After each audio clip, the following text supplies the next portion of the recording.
относно програмата Reading Assistant или Clear Fluency. Това е специализиран софтуер, който има речево разпознаване, чрез което слуша, докато ученика чете. Ако ученика не произнася правилно думите, го коригира, както видяхме и преди малко в записа. По този начин се подобрява произношението и акцента.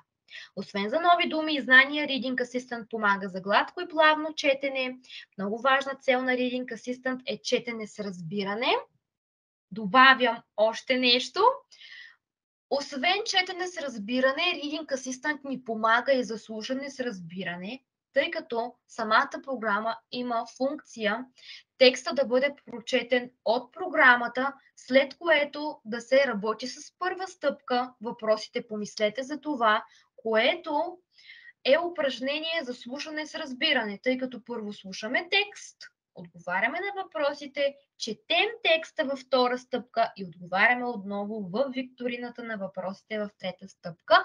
След малко ще покажа и ще демонстрирам как се правят упражнения, как се завършва напълно един текст в програмата.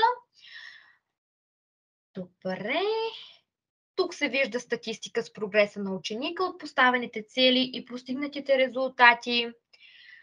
За клиентите, които се записват на курс, ние изпращаме на всеки 2 седмици такъв доклад, като тук може всеки един ученик да разгледа какви са неговите резултати, дали е постигнал целите при четене, тъй като при четенето скоростта е много важна, скоростта е от значение. Има заложени целеви думи за минута, които трябва да се постигнат. Съответно, тук се отбелязва и разбирането, колко добре разбира ученика това, което е прочел и дали е разбрал това, което е прочел. Също така в програмата за четене, колкото по-надолу слизаме в книжките, в Clear Fluency или Reading Assistant, толкова по-сложни стават те.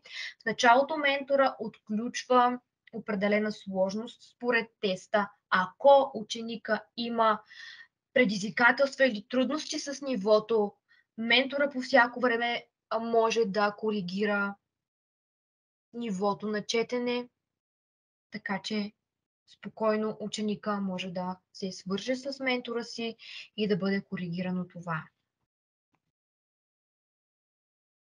Така че, както казах, на всеки 2 седмици ученика получава следния доклад с заложените цели, постигнатите резултати и цели. Тук се виждат резултатите за гладко четене и четене с разбиране. Така. Плавността се отнася до това колко бързо и точно ученика може да чете материала, измерено чрез сравняване на резултатите за правилни думи за минута. WCPM показва колко правилни думи за минута чете ученика, а пък разбирането се отнася до това колко добре ученика разбира материала, измерен чрез резултата от теста.